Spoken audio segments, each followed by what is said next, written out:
كتاب أنزلناه إليك مبارك ليدبروا آياته وليتذكر أولو الألباب كتاب أنزلناه إليك مبارك ليدبروا آياته وليتذكر أولو الألباب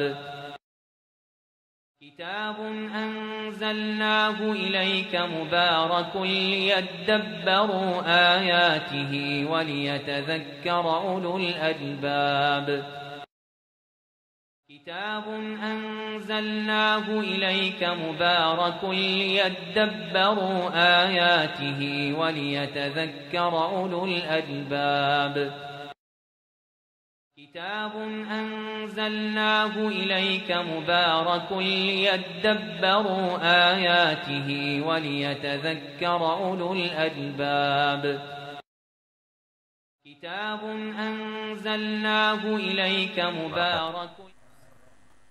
الحمد لله رب العالمين والصلاة والسلام على أشرف الأنبياء والمرسلين نبينا ورسولنا محمد وعلى آله وأصحابه أجمعين أما بعد.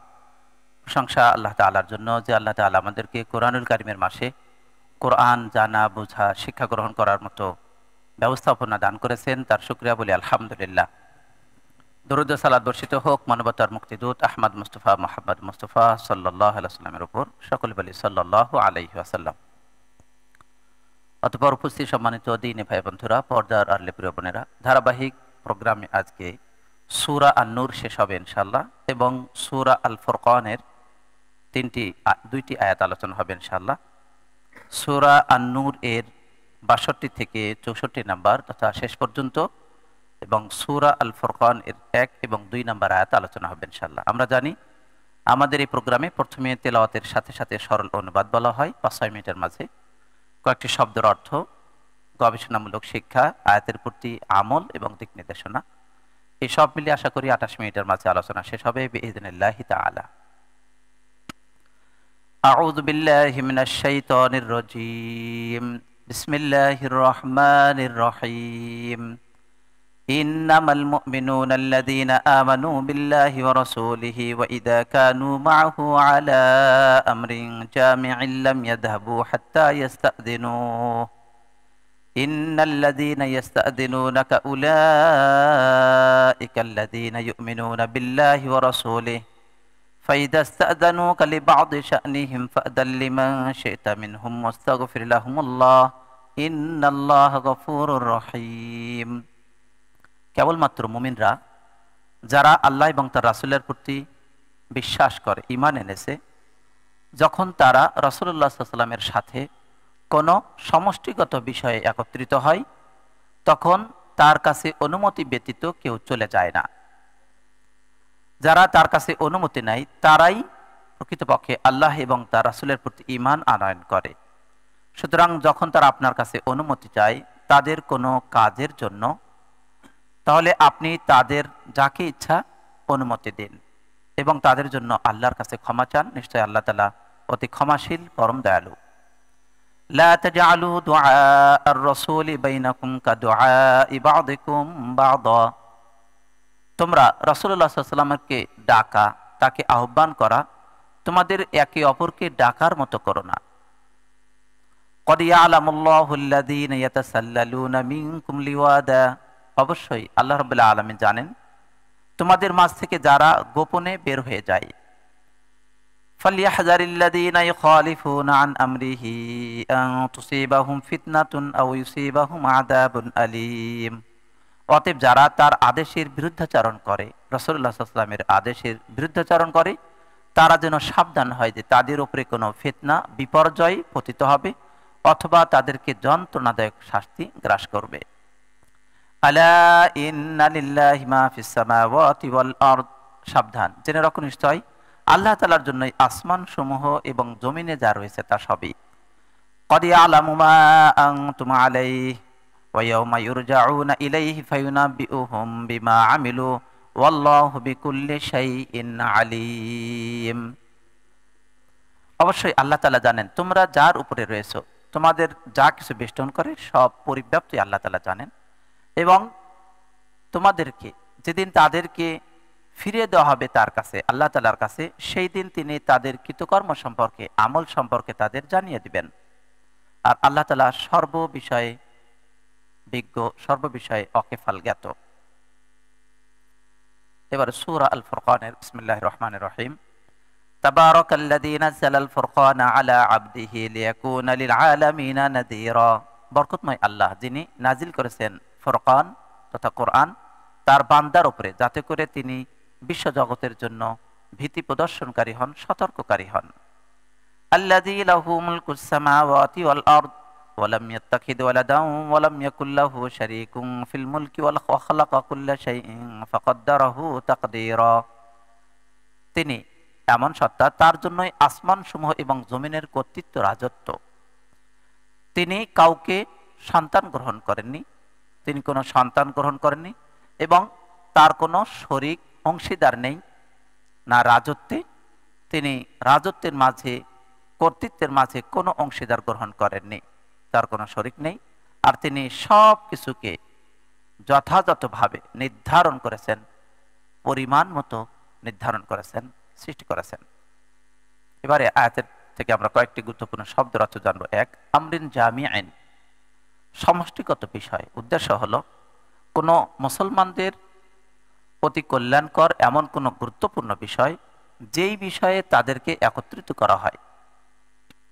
দোয়া আর রসুল, রাসুলকে দোয়া, ডাকা, আহ্বান করা। অর্থাৎ রাসূল সাল্লাল্লাহু আলাইহি ওয়াসাল্লামকে তোমাদের এই ডাকা, যেমন তোমাদেরকে বলবে ইয়া মুহাম্মদ, হে মুহাম্মদ, এরকম ডাকা নয়। তবে তোমরা বলবে ইয়া রাসূল আল্লাহ, হে আল্লাহ তাআলার রাসূল। ইয়াতাসাল্লালুনা মিনকুম, অর্থ অনুমতি ছাড়া তারা গোপনে বের হয়ে যায়। লিওয়াদান, বের হওয়ার সময় একে অপরের কাছে গোপন করে, বুঝতে দেয় না। ফিতনাতান, বিপদ, কষ্ট, অনিষ্টতা এবং শাস্তি। ফিতনা।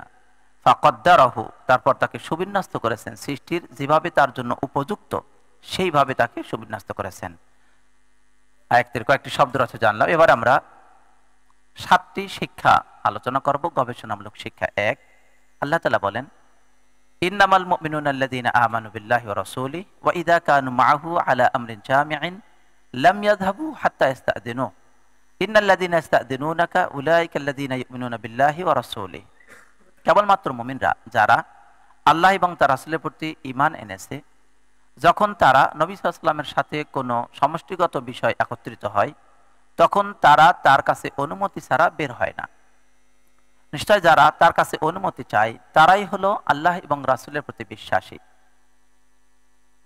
আলা আমরিন জামি'in, সমষ্টিগত কোনো বিষয়। আরো স্পষ্ট রূপে অর্থ হলো এই, আল্লাহ তাআলা এখানে বলছেন যে এমন একটি বিষয়, যেই বিষয়ে তারা সকলেই একত্রিত হয়। যেমন উপস্থিত কোনো যুদ্ধের বিষয় হতে পারে, অথবা এমন সালাতের বিষয় যাতে তারা একত্রিত হয়েছে, অথবা কোনো আকস্মিক বিষয় যা এসেছে তার ব্যাপারে পরামর্শের সময় সকলে একত্রিত হয়। লাম ইয়াযহাবু, তারা যায় না। আল্লাহ তাআলা বলেন যে যখন তারা এই বিষয়ের জন্য একত্রিত হয়, তখন সেই বিষয় থেকে তারা ফিরে যায় না, যতক্ষণ না রাসূলুল্লাহ সাল্লাল্লাহু আলাইহি ওয়াসাল্লামের কাছে অনুমতি নেয়। সারমর্ম হলো, কোনো বিষয় আলোচনা হলে সেই বিষয়ে তার কাছে অনুমতি ছাড়া কেউ সেখান থেকে বের হয়ে যাবে না। তাফসীর তাবারীতে 19 নম্বর খণ্ডে 228 নম্বর পৃষ্ঠায় এটা আলোচিত হয়েছে। প্রশ্ন হলো, অনুমতি নেওয়া এটা ঈমানের প্রমাণ। সামষ্টিক কোনো কাজে কেউ যদি একত্রিত হয়ে বসে, পরামর্শ করে, সেই জায়গা থেকে বের হতে গেলে অনুমতি নিয়ে বের হতে হয়। এটা ঈমানের লক্ষণ এবং সামষ্টিক কাজের সফলতার লক্ষণ। তা আপনি আয়াত থেকে স্পষ্ট করুন। উত্তর, আয়াতে বলা হলো যে যারা নবী সাল্লাল্লাহু আলাইহি ওয়াসাল্লামের সাথে একত্রিত হয়, তারা যদি নবী সাল্লাল্লাহু আলাইহি ওয়াসাল্লামের কাছ থেকে অনুমতি নেয়, তো যারা অনুমতি নিয়ে বের হয় তারাই প্রকৃতপক্ষে ঈমানদার। আর যারা অনুমতি নিয়ে বের হয় না, তাহলে বোঝা যায় তারা প্রকৃতপক্ষে ঈমানদার নয়।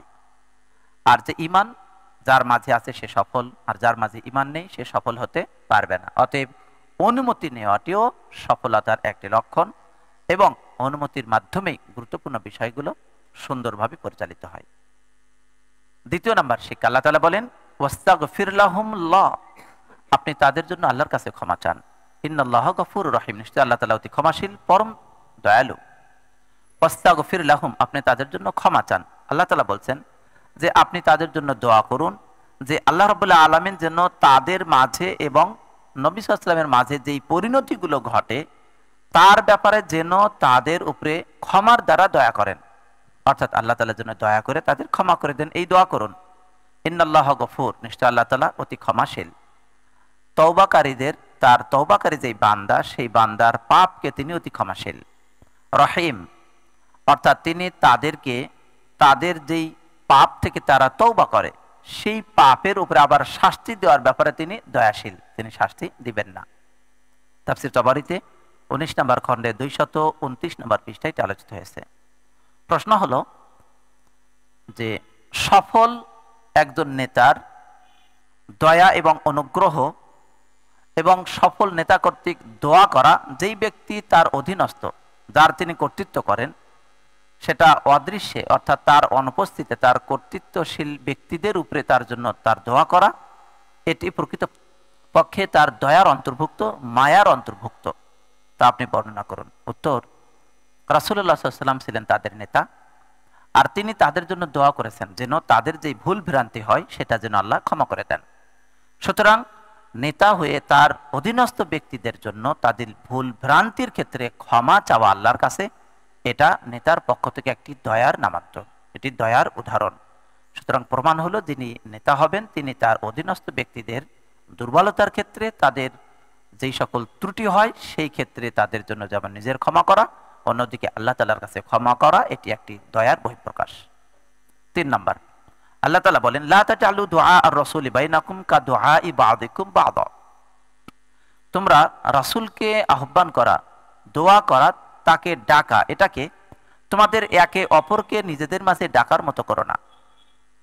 অর্থাৎ তাদেরকে নিষেধ করা হলো যে তারা যেন রাসূলকে ডাকার সময় তারা যেন এইভাবে না ডাকে যেমন তারা একে অপরকে ডাকে, সেটা শব্দগত হতে পারে এবং সম্মানের দিক থেকে হতে পারে এবং প্রভাব প্রতিপত্তির দিক থেকেও ডাকার প্রকাশভঙ্গি হতে পারে। শব্দের ক্ষেত্রে যেমন কেউ বলবে, যেমন তারা যদি বলে ইয়া মুহাম্মদ, হে মুহাম্মদ, এইভাবে ডাকা, অথবা হে আব্দুল্লাহর ছেলে, অথবা হে আব্দুল মুত্তালিবের ছেলে, এইভাবে ডাকা, এটা ঠিক নয়। বরং তারা যেন বলে ইয়া রাসূল আল্লাহ, হে আল্লাহ রাসূল সাল্লাল্লাহু আলাইহি ওয়াসাল্লাম, ইয়া নবী আল্লাহ, হে আল্লাহর নবী। তারা যেন এই নামে ডাকে অথবা তার কুনিয়াতে নামে ডাকে, হে আবুল কাসেম, অর্থাৎ নবী সাল্লাল্লাহু আলাইহি ওয়াসাল্লামের নাম না বলে আবুল কাসেম। এটি হলো শব্দগত। সম্মানগত, মর্যাদাগত দিক থেকে খেয়াল করা তাহলে এই যে তারা তাকে হয়তো ঘরের পিছন দিক থেকে ডাকে, এমন যেন না করে, বরং পিছন দিক থেকে ডাকবে না, অন্যদিকে আরেকটি বিষয় থেকে সাবধান থাকবে, তাহলে এই যে তারা যেন ডাকার ক্ষেত্রে পিরাপিরি না করে, যখন তিনি তাদের কাছে বের হয়ে আসবেন না তখন যেন তার প্রতি পিরাপিরি না করে, জোর না করে।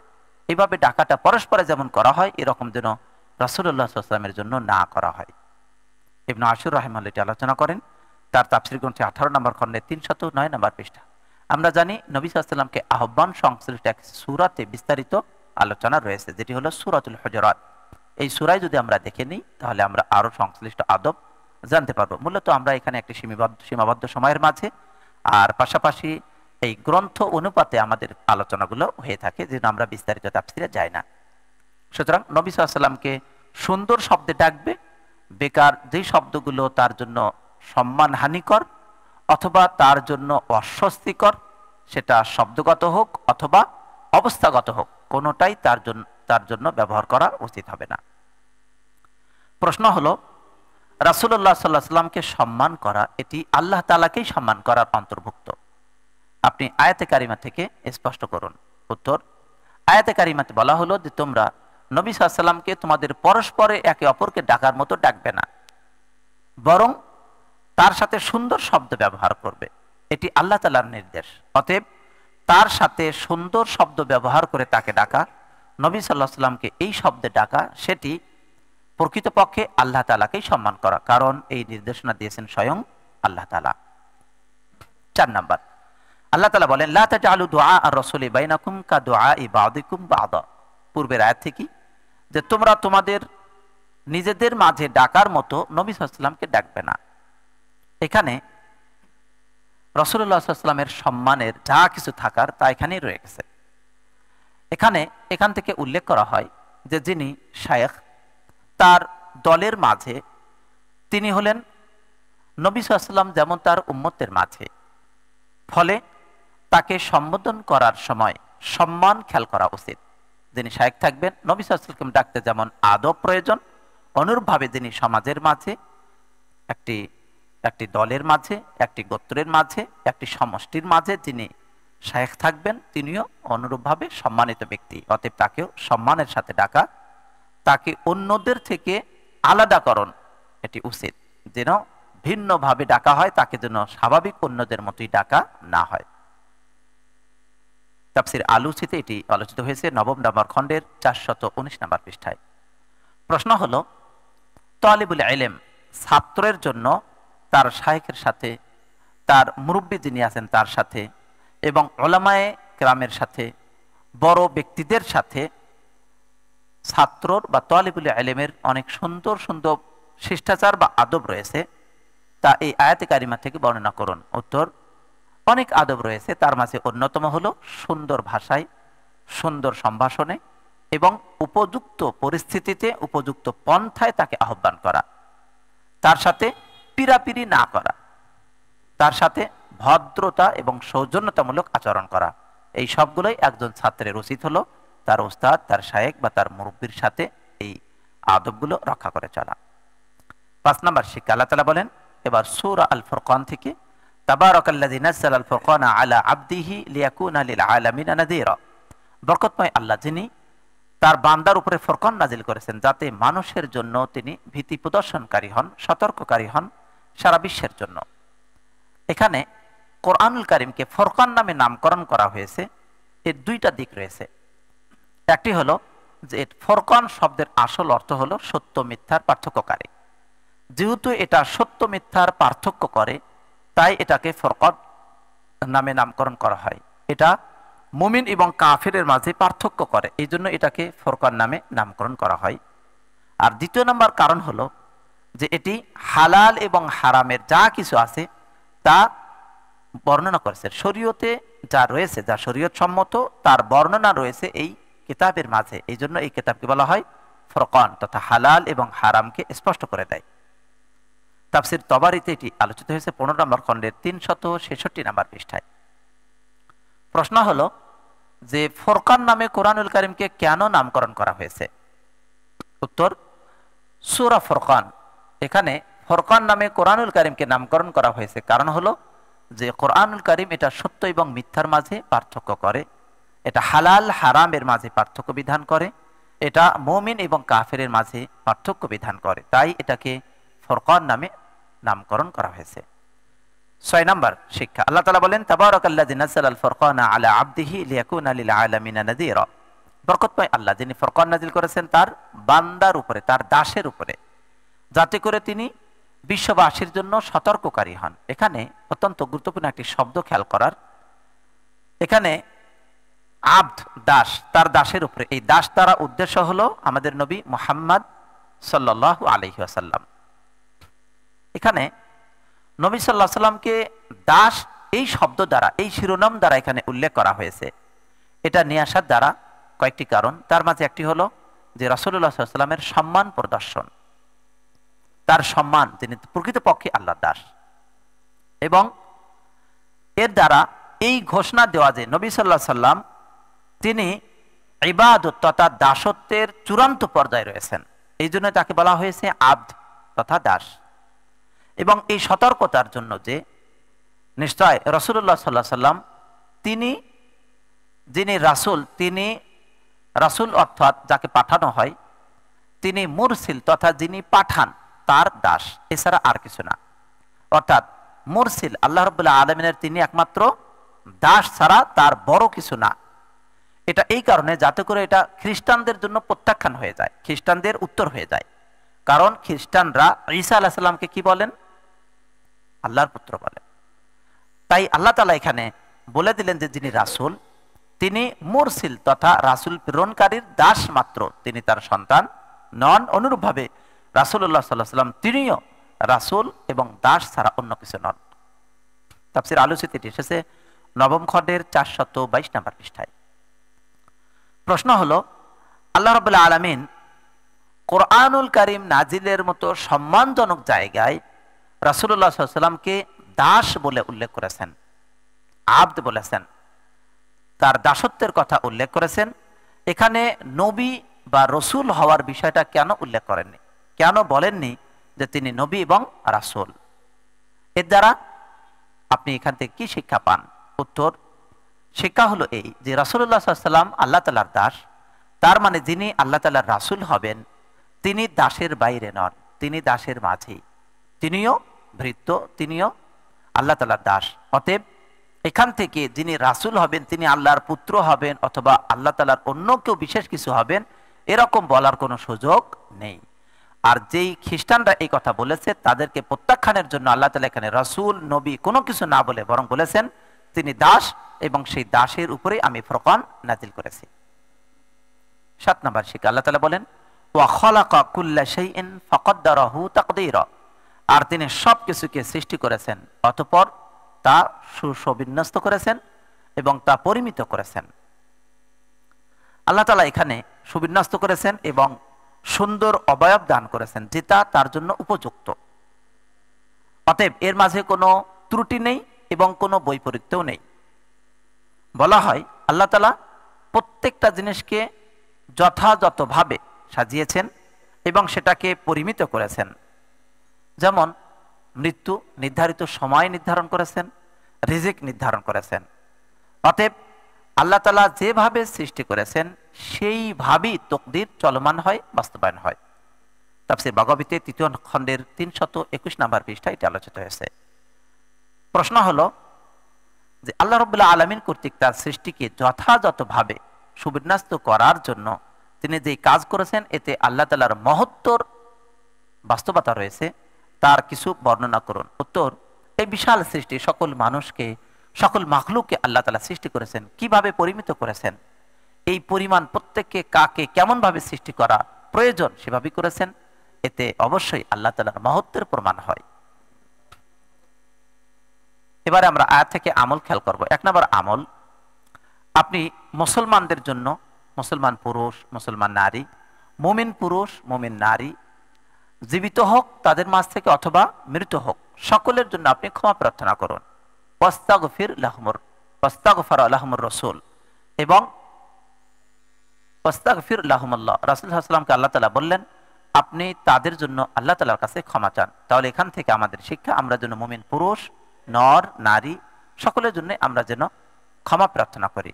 আল্লাহুম্মা গফির লিল মুমিনিনা ওয়াল মুমিনাত। 2 নম্বর আমল হলো আপনি যেমন ভাবে যখনই নবী সাল্লাল্লাহু আলাইহি ওয়াসাল্লামের নাম আসবে তখনই আপনি বলবেন সাল্লাল্লাহু আলাইহি ওয়াসাল্লাম। লা তাজআলু দুআ আর-রাসূলি বাইনাকুম কাদুআই বা'দিকুম বা'দা, তোমরা রাসূল সাল্লাল্লাহু আলাইহি ওয়াসাল্লামকে ডাকাটা তোমাদের একে অপরকে ডাকার মতো করবে না। আমরা একজন আরেকজনের ডাকি কিন্তু কোনো দোয়া পড়ি না, কিন্তু রাসূলুল্লাহ সাল্লাল্লাহু আলাইহি ওয়াসাল্লামের নাম আসলে অবশ্যই বলবো সাল্লাল্লাহু আলাইহি ওয়াসাল্লাম।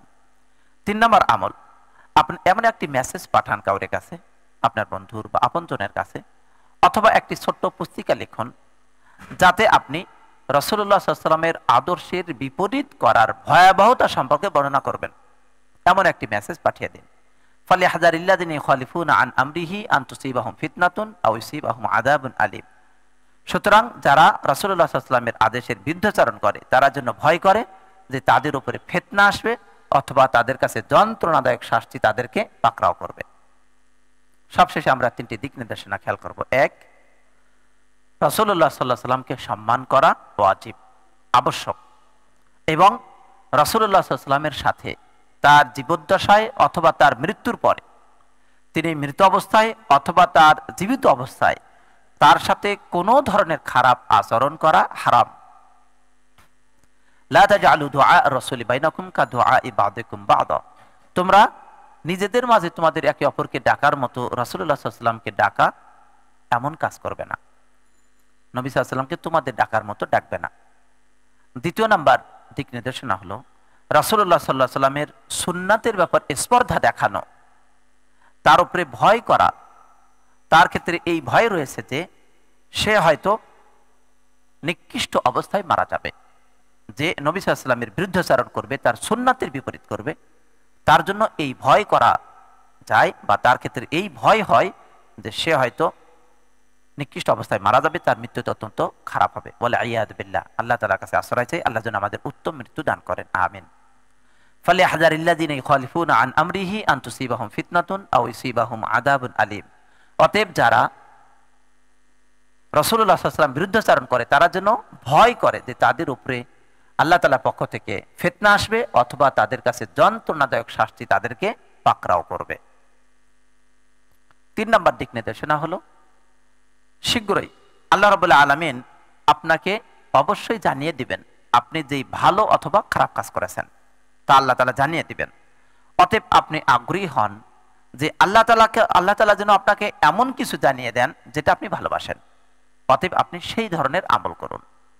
ওয়ায়াউমা ইউরজাউনা ইলাইহি ফায়ুনাব্বিউহুম বিমা আমিলু। এবং সেদিন তারা তার কাছে ফিরে যাবে, তাদের সকলকে ফিরে দেওয়া হবে তার কাছে, এবং তিনি তাদেরকে জানিয়ে দিবেন তারা যেই আমল করেছে, সেটা ছোট হোক অথবা বড় হোক, ভালো হোক অথবা মন্দ হোক। অতএব আপনি আল্লাহ তাআলার কাছে কোন আমলটি দেখতে ভালোবাসেন, আপনি সেই আমলটি করুন, যেটা আপনাকে জানালে আপনি খুশি হবেন। তাই সৎ আমল করুন।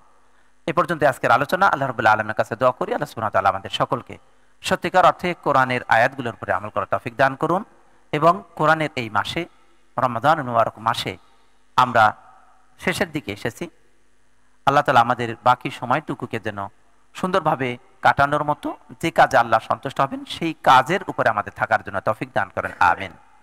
ওয়া আখিরু দাওয়ানা আলহামদুলিল্লাহি রাব্বিল আলামিন ওয়া সাল্লাল্লাহু সাল্লাম আলা নবিয়িনা মুহাম্মদ ওয়া আলা আলিহি ওয়া সাহবিহি আজমাইন। পরিশেষে আরেকটি ঘোষণা দিতে হয়, যদি আমাদের সমাজ মুতাল্লি সাহেবের সাথে আলোচনা হয়নি, সেটা হলে আমাদের এই প্রোগ্রামটি রমজান মাসে আমরা আসরের পরে প্রতিদিন নিয়মিত করলাম।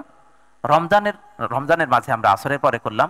রমজানের পরে ইনশাআল্লাহ এটা আবার মাগরিবের পরে হবে, মাগরিবের নামাজের পরে পরেই প্রতি সোমবার এবং বুধবার বিইজনিল্লাহি তাআলা। আর রমজানের আগে আর হয়তো আমাদের এই প্রোগ্রাম হওয়ার সুযোগ নেই। সুতরাং রমজানের পরে পরবর্তী শুক্রবারের পরে ইনশাআল্লাহ আমরা আবার এই আলোচনায় আসবো। 4 তারিখ হয়তো শুক্রবার, শনি রবি সোমবার 5, 6, 7 তারিখের দিকে ইনশাআল্লাহ আবার আমাদের এই প্রোগ্রাম শুরু হবে বিইজনিল্লাহি তাআলা প্রতি সোমবার এবং বুধবার আসরের নামাজের পরে। আরেকটি বিষয় জানিয়ে রাখি, আপনারা হয়তো দেখেছেন অনেকেই মোবাইল নিয়ে ব্যস্ত আছে। যখন আমরা আলোচনা করি অনেকেই তাফসির করার সময় কেউ কেউ মোবাইল দেখেন, কেউ হয়তো এমনি দেখেন, এটাও হতে পারে। তবে আমাদের যে আলোচনা এবং এটার যে অর্থ, এই অর্থটা আগে আমরা মোবাইলে পাঠিয়ে দিই। আপনারা কেউ গ্রুপে না যুক্ত থাকলে আপনারা নাম দিতে পারেন, আমার কাছেও দিতে পারেন, ইমাম সাহেবের কাছেও দিতে পারেন। নাম দিলে সেই নামগুলো, আমাদের একটা গ্রুপ আছে, হোয়াটসঅ্যাপ গ্রুপ, আল কোরআন তাদাব্বুর ও আমল, কোরআনের গবেষণা এবং আমল। এই নাম দিলে আমরা আপনাদের গ্রুপে যদি অ্যাড করে দিই, তাহলে সেই ক্ষেত্রে আপনারা আগে অর্থগুলো পেয়ে যাবেন। যে আয়াতগুলো আগে পড়া হলো এগুলোর অর্থ আমরা মোবাইলে পাঠিয়ে দিই। তাহলে বাসায় থেকে তারা একটু প্রস্তুতি নিয়ে আসতে পারবেন, অর্থগুলো দেখে আসবেন।